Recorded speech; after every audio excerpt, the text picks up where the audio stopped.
Hi guys, welcome back to my podcast. This is Becky Beasley. I'm your host, and today we're going to talk about empathy. Empathy is something that is very, very prevalent in my life. I'm what you would call an HSP, or a highly sensitive person.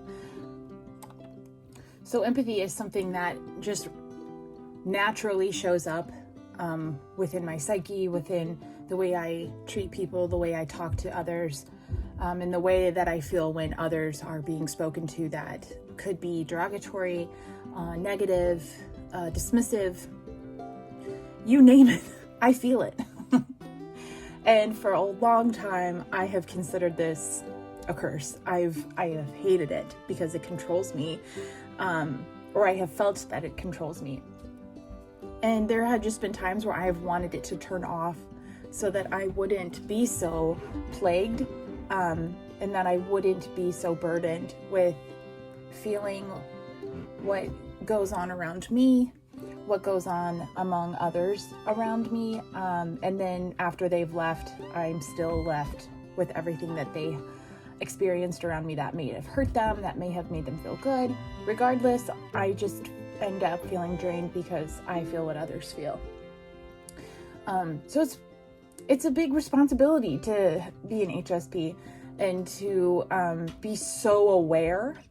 So anyways, within my deconstruction of my faith, empathy has been something that I've really actually grabbed a hold onto, and I've actually reframed the way that I look at it and feel it.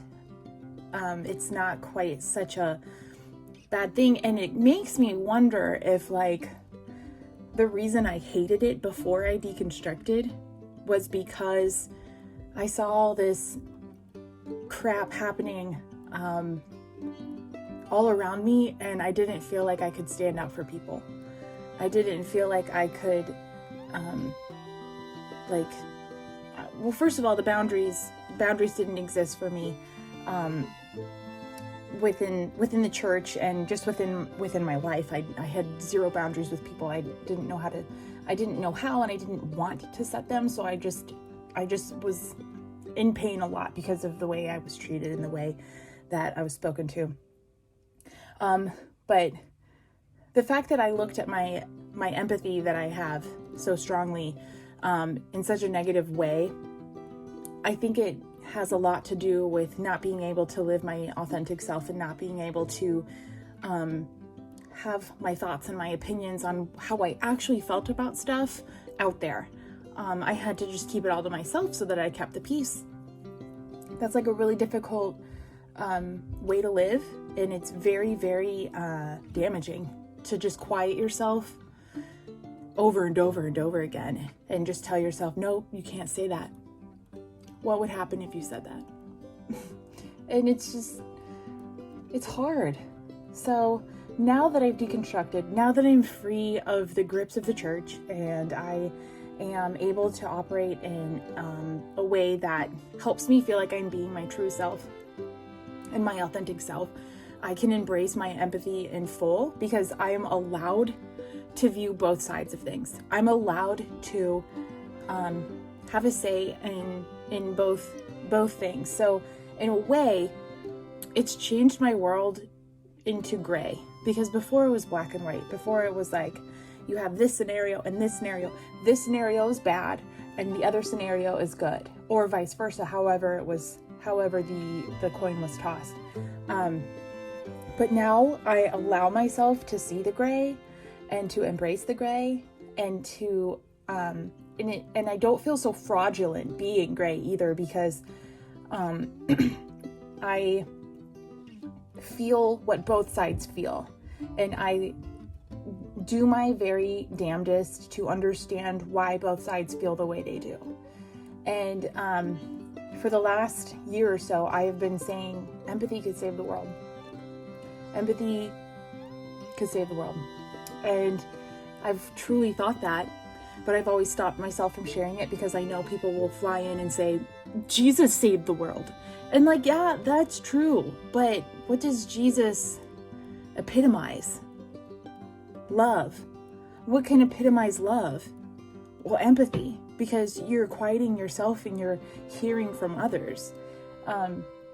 You're setting down your own opinions, your own thought processes, your own experiences, so that you can see why people are the way that they are, and it allows humanity to remain intact. Because I think that there's so much about what goes on in our world where we just want the other side to be not human. It makes it a lot easier to tear down the other side because, well, they're not human. We dehumanize people and stances, positions, so that we can hate them. It makes it super easy to hate them. But I just finished Brené Brown's book called Braving the Wilderness. I know I'm a little late to the game, but I've just had a huge stack of books and I finally got to it. And she says people are hard to hate close up, move in. And that right there is a way to activate empathy and a way to initialize a new way of thinking. Because I feel like if we could just take like every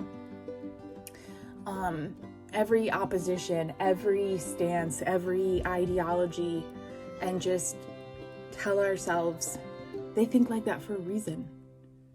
Their story of what they have lived has brought them there. And there's a really good reason why. And to be honest, it's none of my business.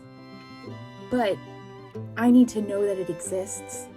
And I need to know that they are a whole human being living a whole experience separate from mine. Now, I am a white cisgender woman. I have a lot of privilege. I have a big safety net. I am married to a white cisgender man, and he has a wonderful job, and he is a wonderful father and husband, and he takes very good care of our family. And his work allows me to stay home so that I can take care of our kids. I homeschool them, and I also have all of my own pursuits, such as this podcast. Thanks for listening, by the way. So in a way, I live a very privileged life, but I can't just reach that threshold and stay there. That is wasting a privileged life. And I think that a way that we can harness our privileges is by lifting up other voices and encouraging people to hear them. Because the last year, when I thought I was all done deconstructing, joke was on me. And Black Lives Matter really roared up, really came into center stage. I was like, still very fresh from coming out of the evangelical circle, ripe from the picking, and still very indoctrinated with beliefs and ideas. And I wasn't allowed to empathize with Black Lives Matter. Some people that I spoke to told me I can't support Black Lives Matter because I'm a Christian. Jesus wouldn't support Black Lives Matter. Well, what the fuck? What about their story? What about everything that they're experiencing? Everything that they have experienced? Everything that's brought them to this point? Doesn't that matter? And just the phrase "all lives matter," just how dismissive that is. And every time I saw that or heard that, I just cringed. It was dismissing all of the passion that these people felt, all of the hurt these people felt. And it didn't open any doors for conversation. It didn't allow for them to feel how they felt. It just shut the conversation down. Well, Black Lives Matter? All lives matter. All lives matter. I think people did their very best to try to explain why that was hurtful. But when you don't want to listen, you don't want to listen. And you're not going to hear. No matter how pure the methodology of trying to get that message across is, it's just not going to happen. People aren't going to listen. So part of my deconstruction was sitting there and trying to figure out how the hell I fit into all of this. How in the world do I process the hurt that Black people were feeling and are feeling and have felt when I have never experienced one iota of what they have.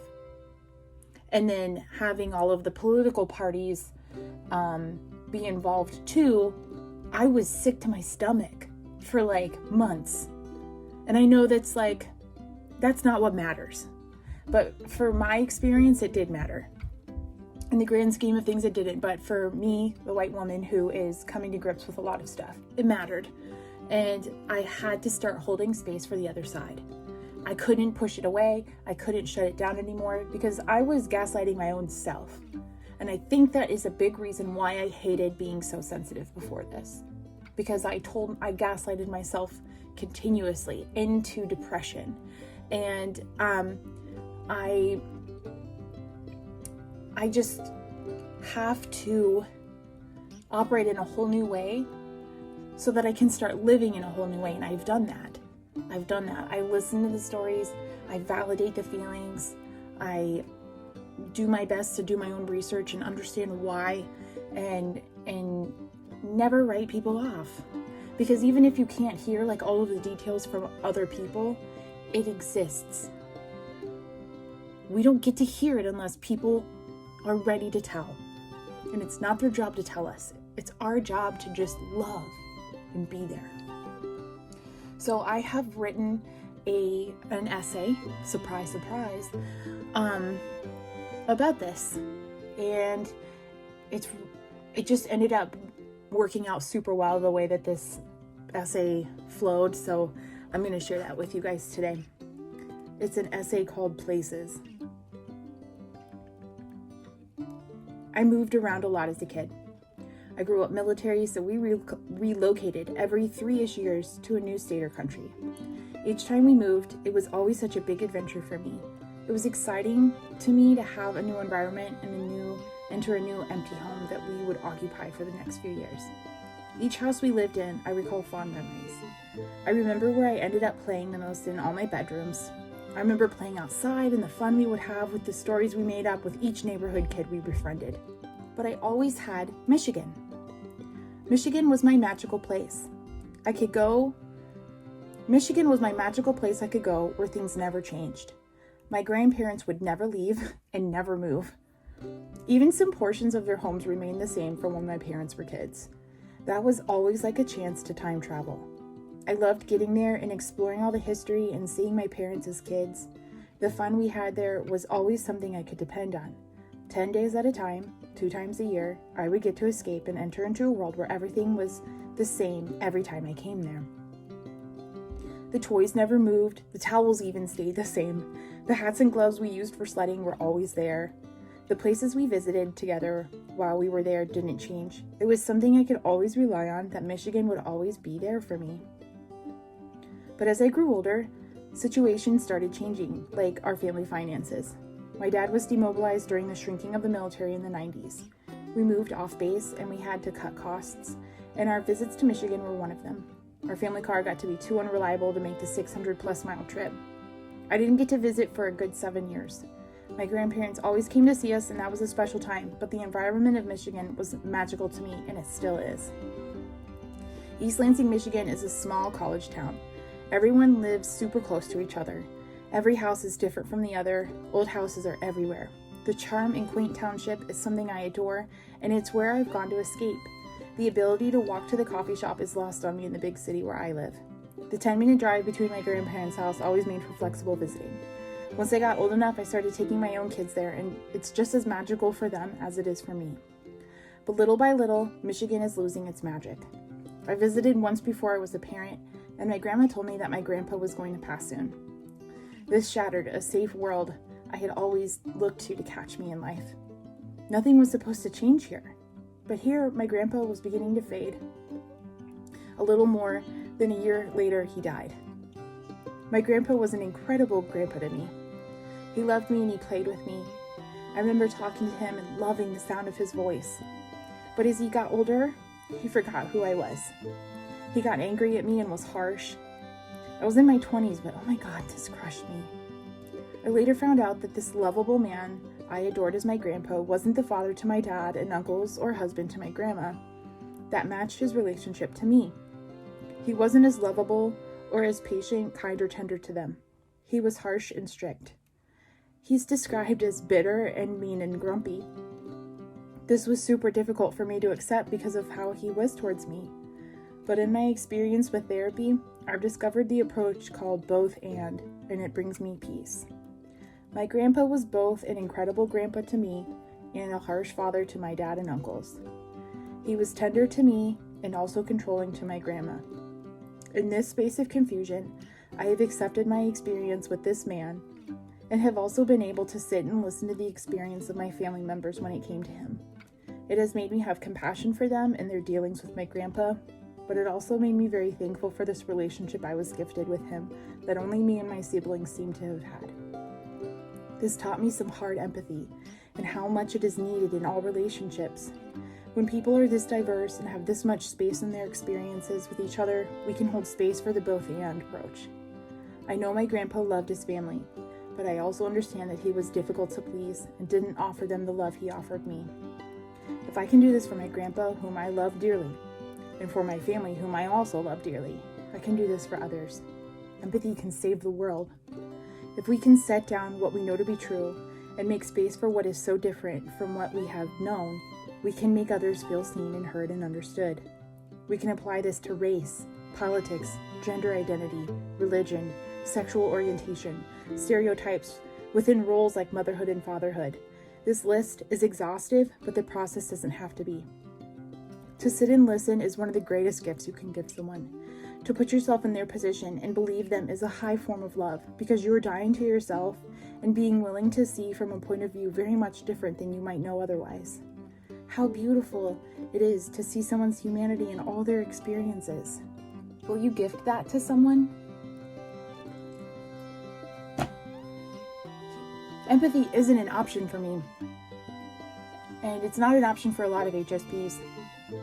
But it's an option for a lot of other people. And I think that it's really difficult for people to see a story beyond them and to not have themselves be center stage.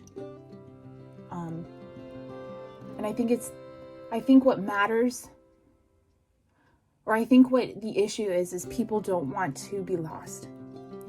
People don't want to be forgotten or unheard, so they make themselves the loudest.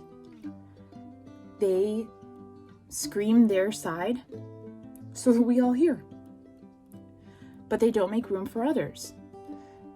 And I just wish that if people could just take a small dose of empathy, even to just stop screaming on Facebook for 1 second, the life that could give to our world, at least to our nation. I am just so committed to having empathy be in the forefront of my life, even more so now that I have walked away from evangelicalism. And I do a lot of drawing now with my deconstruction, and I made a sticker out of it that says empathy can save the world. And I put them up for sale in my Etsy shop because I wanted something that was a piece of me and a reminder to people everywhere who decide to grab one of these little 2-inch stickers to remind them to be empathetic and to show love even though it's hard. And that just because you stop talking and listen, it doesn't mean you're being silenced. It just means that you're giving space for other people and giving them some time and room to talk. And you can talk too, but we can't be dismissive of one another. We have to take hold and fully love people. Jesus, that's exactly what Jesus did. He fully loved people, and I don't think evangelicals let themselves. I don't think that they can look past a lot of things that they have been told are wrong, so it puts them in this box and it just binds them. But since having this kind of transition in my life, it has helped me love my LGBTQIA community. It has helped me have a lot of acceptance and understanding for them. It has helped me love those who have chosen to have abortions, and that is just a total 180 from who I was not even 10 years ago. But the fact that I can hold this space and just know like there's just some points where it's not my job to understand, and it's not my job to freaking sit there and hold a sign at people. The greatest commandment Jesus gave us was to love God and love others as we love ourselves. All that is love, love, love. It's a triune approach. It's a triangle. Love God, love others, love you. And a triangle is the strongest shape that you can have. So don't you think that if maybe you applied that to your life for real, it might change you the way it's changed me? I would put a lot of money on the table and bet and say yes if I could. Our job isn't to judge. That's not our job at all. Our job is to stand in front of others and to listen. And if you need scriptural backup, I believe that that's what Jesus meant when he said, die to yourself. And if you're not doing that, what are you doing? Why are you a Christian? Why do you believe in God? Just to get a pass into heaven? What a sad, sad way to live. Empathy can save the world. Thanks for listening. I love talking about empathy, and if you want to check out what my stickers look like, you can follow the link that are in my show notes, or head to my Instagram. In my bio, it has a link tree, and you can shop my art there. I have more stickers coming. And also, if you liked this episode, I would just adore a 5-star rating or subscribe, whatever. Not that you have to, but you know, those subscriptions just bring a smile to the squirrel's face. So anyways, I hope that you guys have a great week. I'm going to try to be doing this every week now that my kids are done with school. Lots of free time on my hands now, lots of time for writing, and yeah, I hope you guys have a great week ahead of you. See you next time.